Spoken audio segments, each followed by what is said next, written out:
अस्सलाम वालेकुम, मैं हूँ रिजवान अशरफ। सुप्रीम कोर्ट पाकिस्तान के अंदर बहुत ही अहम तरीन केस की समाअत हुई और उस केस के अंदर जो अहम तरीन रिमार्क सामने आए वो बड़े ज़बरदस्त थे और उससे अंदाज़ा हो सकता है उसे पाकिस्तान के अंदर जो फ़ौजी अदालत में इमरान खान का केस चलाने के हवाले से बात हो रही है और इसी पर समाअत हो रही है, इसी के ऊपर केस लगा हुआ है।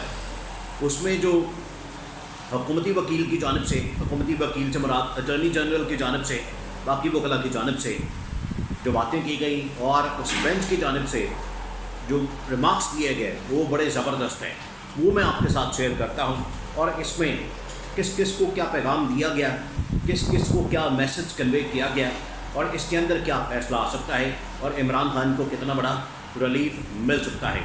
सुप्रीम कोर्ट पाकिस्तान के अंदर ये जो केस है फौजी अदालत में सिविलियंस के ट्रायल का, ये उस वक्त शुरू हुआ था जब 9 मई के वाक़े के बाद पाकिस्तान में ये बड़ा चर्चा हुआ, बड़ी बहस हुई, बड़ा इसके हवाले से बातचीत हुई कि फ़ौजी अदालत में इमरान खान का मुकदमा चलाया जाए या जितने भी लोग पकड़े हैं 9 मई के वाक़े की आड़ में उन सब का फ़ौजी अदालत में ट्रायल किया जाए।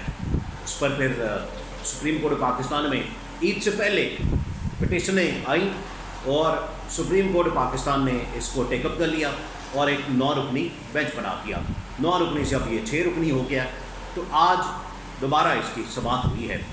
जैसे ही समाअत शुरू होती है तो अटॉर्नी जनरल की जानिब से या हुकूमत की जानिब से एक बार फिर जो बेंच है उसके ऊपर एतराज़ किया जाता है, जजेस के ऊपर एतराज़ किया जाता है और ये कहा जाता है एक तो ये कि इस बेंच के ऊपर एतराज़ है, जजेस के ऊपर एतराज़ है और दूसरा ये कि फुल कोर्ट बनाया जाए। अब आप देखें इस पूरी बात के अंदर ही तज़ाद है। ये जो बातें दो की हैं, बेंच के ऊपर एतराज़ और फुल कोर्ट बनाने का, इसमें तज़ाद है।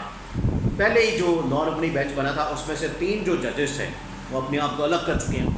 9 रुकनी था, 6 रुकनी रह गया। अब 6 जजेस बैठे हुए हैं तो 2-3 के ऊपर और एतराज़ कर दिया तो ये फुल कोर्ट कैसे बनेगा। चीफ जस्टिस ने कहा कि अभी तमाम की तमाम जजेस अवेलेबल नहीं, इस वजह से फुल कोर्ट बन नहीं सकता। दूसरा ये कि अब इनकी जानिब से पहले भी एतराज़ किया गया, कुछ जजेस अलग हो गए, कुछ खुद अलग हो गए।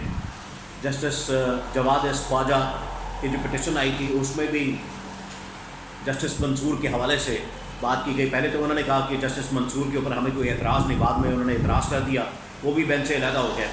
तो एक एक करके ये हमेशा से जो हुकूमत की जानिब से पिछले 1-1.5 साल से काम किया जा रहा है अदालतों के अंदर, ख़ास तौर पर सुप्रीम कोर्ट पाकिस्तान में जब भी कोई केस लगता है उसमें सिर्फ आके ना ये कोई दलील देते हैं, ना कोई आके केस के ऊपर बात करते हैं, ना दलाइल देते हैं, सिर्फ आके एतराज़ लगा देते हैं कि हमें फ़लाने जज के ऊपर एतराज़ है, फ़लाने जज के ऊपर एतराज़ है, इस बेंच के ऊपर एतराज़ है, हमें फुल कोर्ट बनाया जाए, दिया जाए, हमें फ़लाना जज दिया जाए। बस यही आके कहानियाँ सुनाते हैं, जिसकी वजह से हालात ये बन गए कि पाकिस्तान के अंदर आइनी और कानूनी बहरान भी उस वक्त पैदा हो गया जब 14 मई को सुप्रीम कोर्ट पाकिस्तान ने पंजाब और केपी में इलेक्शन करवाने का कहा था।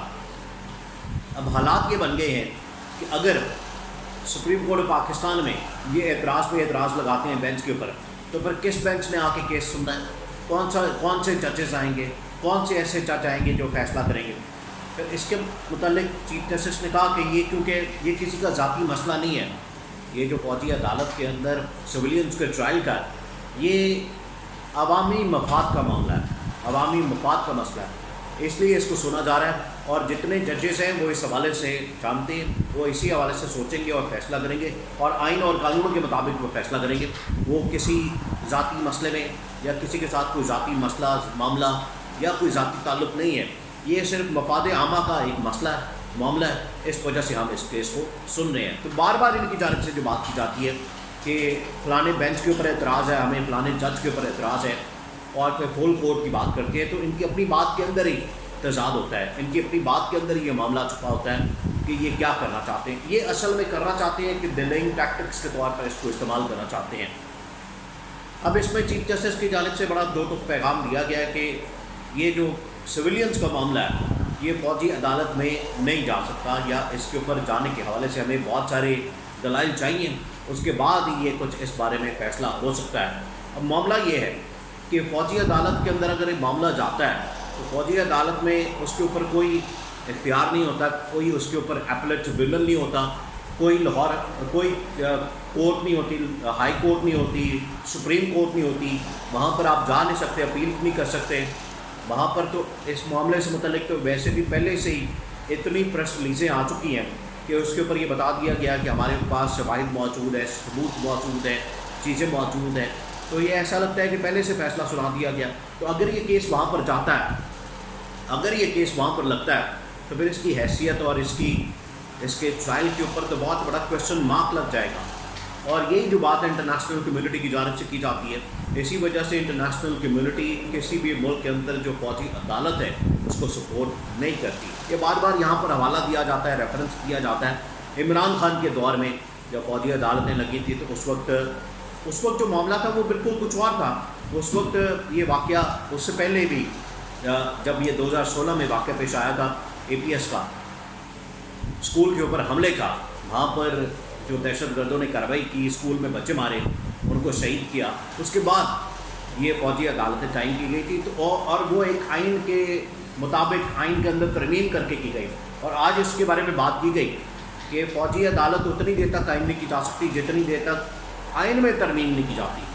آئین میں اگر ترمیم کی جائے گی تب یہ فوجی عدالتیں قائم کی جا سکتی ہیں, اس سے پہلے یہ نہیں ہو سکتا. اب تو ویسے ہی حکومت کے پاس جمعہ 8 دن رہ گئے.